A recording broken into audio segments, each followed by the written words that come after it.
What happens when one of America's most respected news anchors decides he's done with carefully polished royal narratives and scripted PR answers?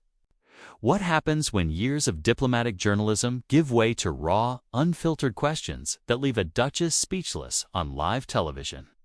You're about to find out what unfolded on Good Morning America wasn't just another interview. It became a masterclass in journalistic integrity, leaving viewers across the nation stunned. If you think you've seen heated television before, you haven't seen anything yet. George Stephanopoulos sat across from Meghan Markle in the pristine Good Morning America studio. Morning lights streamed through the windows, creating what looked like a perfect interview setup. Cameras rolled. Millions were watching. What began as a routine promotional appearance was about to turn into something very different. George had his notes ready, questions lined up. But his demeanor hinted that this wouldn't be the soft interview everyone expected. "Meghan, thank you for joining us this morning," George began, his authoritative tone instantly recognizable. "I want to start with something I think our viewers are curious about. You've spoken extensively about your experiences, your struggles, your truth, as you call it. But let me ask, when you look back at some of your statements, especially about certain members of the royal family, do you ever question whether your perspective may have been influenced by the emotional state you were in at the time?" Meghan's smile faltered, surprise flashing across her face. This wasn't the gentle warm-up question she expected. "I'm sorry, George. I'm not sure what you're implying. My truth is my truth, and I've been careful to only speak from my lived experiences." George leaned forward slightly, tapping his pen against his notepad. "Your lived experiences, yes. But experiences can sometimes be subjective, can't they? We've all been in situations where stress or emotions shaped how we remember events. Have you considered that possibility when it comes to the serious allegations you've made?" The studio grew quieter. Meghan straightened in her chair, her hands clasped tightly in her lap. "George, what you're doing here is exactly what I experienced inside the institution. You're suggesting my memories, my experiences of racism, of being silenced, of having my mental health dismissed are just products of emotion rather than real events. I'm not gaslighting anyone," George replied firmly. "I'm asking the questions responsible journalism requires. You've made very serious accusations with real consequences. The public deserves clarity. So let me be direct. When you spoke about concerns raised over Archie's skin color, you never named the person who allegedly said those words. Instead, you left speculation to run wild. An entire family was painted with accusations of racism while you maintained deniability. How is that fair?" Meghan's eyes flashed, her composure cracking. "Excuse me? Are you suggesting I should have named someone and destroyed their life over a private conversation? I was being protective. I tried to handle it with dignity. Protective of whom?" George shot back. "From where I sit, you protected your narrative. Not the institution you married into, not the family you became part of, not the country that welcomed you. You can't make allegations that serious and then hide behind being protective when people ask for accountability." The tension was palpable. Camera operators leaned in. The usual bustle of a morning show fell silent as staff realized they were witnessing something unprecedented. Meghan's training kicked in as she tried to regain control. "George, you're mischaracterizing this. I was asked a direct question, and I answered honestly. I didn't intend to hurt anyone, but I also wasn't going to lie about my experiences just to protect an institution that failed to protect me." George let out a short, humorless laugh. "Failed to protect you?" "Meghan, you were given a platform, a title, staff, security, resources, and a global stage. You were welcomed into one of the most privileged positions on earth, and when life in the monarchy didn't go the way you wanted, when you realized royal life came with rules and restrictions that apply to everyone. Not just you. Yours response was to burn it all down on international television. Exactly. Did they fail to protect you? You're oversimplifying something incredibly complex, Meghan replied, her voice rising slightly. You have no idea what it was like to be inside that system, to have every aspect of your life controlled. To be told that you can't defend yourself when lies are being printed about you daily. To have your own family, your husband's family, refuse to correct false narratives that were destroying your reputation. George set his pen down and looked directly into the camera before turning back to Meghan. Let's talk about those false narratives, shall we? Because I've done my homework here, and I think our viewers deserve to know some facts. You've claimed that you had no idea what royal life would be like, that you weren't prepared, that no one helped you understand the protocols and expectations. But you dated Harry for 2 years before your engagement was announced. You had access to the internet, 2 books, 2 decades of documentation about what royal life entailed. Are you really asking us to believe that you went into this completely blind? Meghan's face was now noticeably flushed, her hands fidgeting with her bracelet as she searched for a response. Research and lived experience are 2 completely different things. George, you can read all you want about something. But until you're actually living it, till you're the one being scrutinized and criticized for everything, from how you hold a coffee cup to how you close a car door, you have no idea what the reality is like. Fair enough. George nodded, but his expression suggested he wasn't done. But let's examine some of the specific claims you've made. You said that Kate made you cry before your wedding, a story that painted her in a very negative light publicly. Then later you admitted that actually you had made Kate cry and that she had apologized and brought you flowers. So which version should the public believe? And more importantly, why did you allow the first version, the false version, to damage Kate's reputation for so long before setting the record straight? The silence that followed George's question about the Kate crying incident stretched for what felt like an eternity in television time. Meghan's mouth opened slightly, then closed again, as if the words she wanted to say were stuck somewhere between her thoughts and her voice. The seasoned interviewer had clearly struck a nerve, and he wasn't about to let her off the hook. "I'm waiting for an answer, Meghan," George said quietly, his voice carrying the weight of years spent holding powerful people accountable. You allowed your sister-in-law to be vilified in the press for months, maybe years, over something that you knew wasn't true. That's not just misleading, that's cruel. Meghan's composure finally cracked visibly. You don't understand the position I was in. Everything was so overwhelming. The wedding planning, the media scrutiny, the pressure to be perfect when that story came out. I was trying to protect the privacy of what was a private moment between Kate and me. I wasn't trying to hurt anyone, but you did hurt someone.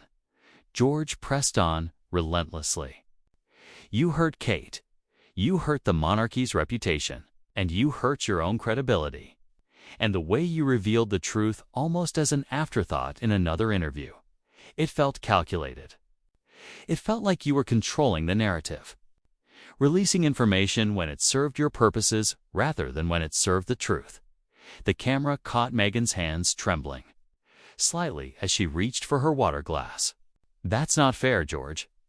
You're painting me as some kind of manipulative person when I was just trying to survive an impossible situation. Every single thing I did was scrutinized. Every word was twisted. Every gesture was analyzed for hidden meaning. I was damned if I did and damned if I didn't. George leaned back in his chair, but his gaze never left her face. Let's talk about survival then, because I want to understand something.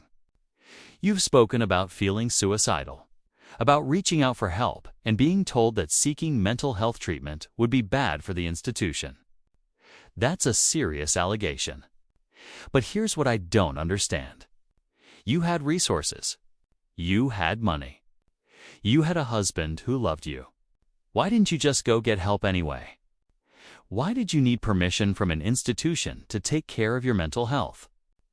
Meghan's eyes flashed with anger now, any pretense of diplomatic politeness evaporating. Because you don't understand how that family works. You don't just do things without approval. Everything has to go through proper channels. Everything has to be vetted.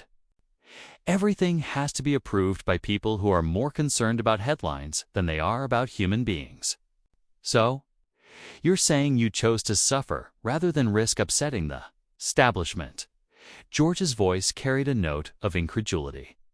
You chose to put your mental health, potentially your life, at risk rather than just walk into a therapist's office. That doesn't sound like the strong, independent woman you've portrayed yourself to be in other contexts. The studio lights seemed to grow hotter as Meghan shifted uncomfortably in her seat. You're oversimplifying something incredibly complex. When you're in that system, when you're part of that machine, you lose yourself. You lose your agency. You become so dependent on their approval, their guidance, their protection, that you forget you have other options. George nodded slowly, but his expression stayed skeptical. And yet, when it came to other decisions, you seemed to have no problem acting independently. You continued working with your patronages despite reported guidance to step back. You maintained relationships with friends they allegedly disapproved of. You wore outfits that reportedly went against protocol. Clearly, you were capable of independent action when it suited you. Those are completely different situations. Meghan shot back, her voice rising in frustration. Supporting charities and choosing my own friends are hardly the same as seeking mental health treatment. One affects the monarchy's image. The other affects my personal well-being. But that's exactly my point, George said, his voice firm. You made choices based on what you wanted to do when it came to smaller things. But you claim you had no choice when it came to something as important as your mental health. It sounds like you're picking and choosing when to play the victim and when to play the independent woman. The accusation hung in the air like a physical weight.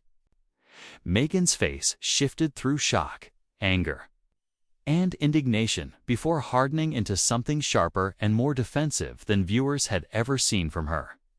"How dare you?" she said quietly, but with unmistakable venom. "How dare you sit there and question my mental health struggles? You have no idea what it's like to be so broken, so lost that you can't see a way forward. You have no idea what it's like to feel trapped in a system that views you as a problem to be managed rather than a person to be supported." George didn't flinch. "You're right. I don't know what that feels like. But I do know what accountability looks like. And I know what responsibility looks like. What I'm seeing here is someone who has made a career out of playing the victim while simultaneously wielding enormous influence and power. You can't have it both ways, Meghan. A career out of playing the victim." Meghan's voice was incredulous. "I left everything behind. I gave up my career, my independence, my life in America, my friends, my family relationships. I sacrificed everything to try to make that marriage and that role work. And when it became clear it was destroying me, I made the incredibly difficult decision to leave. How is that playing the victim?" George picked up his pen again, tapping it rhythmically against his notepad. "You left, yes, but you didn't leave quietly. You didn't leave with dignity or discretion.